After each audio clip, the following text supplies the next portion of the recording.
Hey, what's up DIYers, Mike Boards with the Mike Boards channel. Thank you for watching. Today we're working on our Bryant furnace, and in today's video, the step-by-step process on how to replace your pressure switch. Let's get started. At the Thermostat Safety, first always go ahead and turn the heat to the off position. Downstairs to the utility room. And here is our Bryant furnace right here. If yours is like ours, we got this little switch on the right-hand side. Go ahead and turn that off. Next, locate your gas line valve and turn off the gas. From here, this little circle knob here is a long screw that secures the outer panel to your furnace. Go ahead and unscrew that.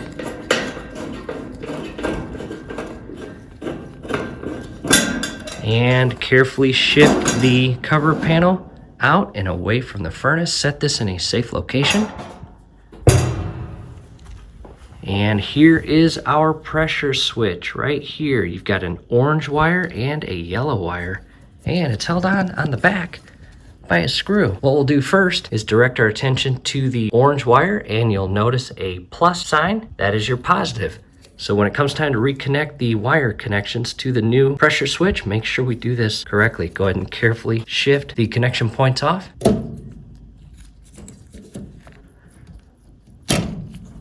And when it comes time to purchase a new part, there's your part number right there. What I'll do next is remove this 1/4-inch screw and remove the entire plate that the pressure switch is connected to. Careful as you loosen this up, you do not want this to fall. And it just drops right out. I still got it connected to the rubber hose on the backside. 2 Phillips screws, carefully remove those. And after you do that, the whole pressure switch will separate from this securing plate. Making progress, I removed the 2 Phillips screws. Take note of how your pressure switch is secured to that plate. You can see that large cutout there. And set this plate aside. And from here, we will carefully remove the pressure switch from that hose. And this should come off very easily. Just like that. On the left-hand side, the old pressure switch. On the right-hand side, the new pressure switch. A couple very important things to note. Verify again, it is the correct part number. HK06WC069, HK06W069, that's the replacement. In addition, it is a pressure switch and it has limits. Make sure you are installing the proper switch. This has a 27 break, 42 max. Come over to your new switch, 42 max, 17 break. Make sure they're the same. Now the new replacement one has a different design with this upper circuit here compared to the old one, but that is perfectly fine. You will notice the plus sign, and on the opposite side you'll notice the negative sign. Let's go and secure this to the plate. Making progress. It is resecured to the mounting plate, and that is what it looks like. From here, what we'll do is carefully shift this back up into place and secure it to the furnace. Pressure switch and the securing mount is resecured to this portion of the furnace. Carefully grab the rubber hose, resecure it to the nipple here, and push it all the way flush, as shown here. And you'll notice again, this little circuit is different. It's got a goldish lead and a silver lead. And I will show you in our case, yours might be different. So pay attention to your electrical schematic. And the yellow wire will be connected down below on the gold. And the orange wire will be connected up above on the silver lead.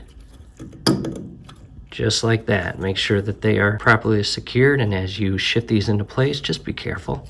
What we'll do now is verify we're not leaving any tools behind, as well as the pressure switch. As you shift the cover panel back into place, just be careful. Again, in our case, we have that very long screw. Go ahead and match it in the hole and secure it.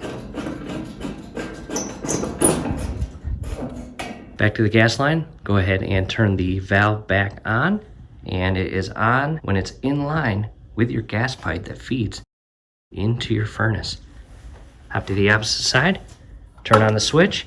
Let's head back up to the thermostat. Back to the wall-mounted thermostat, go ahead and turn it to heat, and it should kick on. I'll just temporarily shift it up because we do want the furnace to turn on to test it. Back in the utility room, and the furnace is on, going through the 90-second test phase for the blower, and it should ignite and produce heat here shortly. And what I'll do for your convenience, I will actually take this back off to show you the internal workings. The inducer will start spinning here very shortly. And the inducer is on. Now we are waiting for the igniter to heat up, and that will be right in there.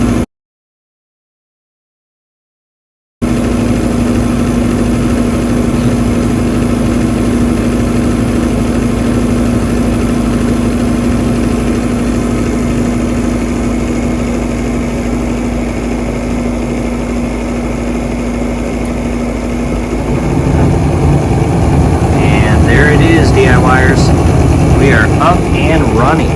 Hopefully this helps. Do us a favor, below the video you will see that thumbs up icon. Click on that, like the video, subscribe to the channel. Definitely ring your YouTube bell. That would be very helpful to us. We would really appreciate it. Very last thing what we'll do is re-secure the cover plate. And again, in our case, match the very long screw into the hole and secure the panel. That's it.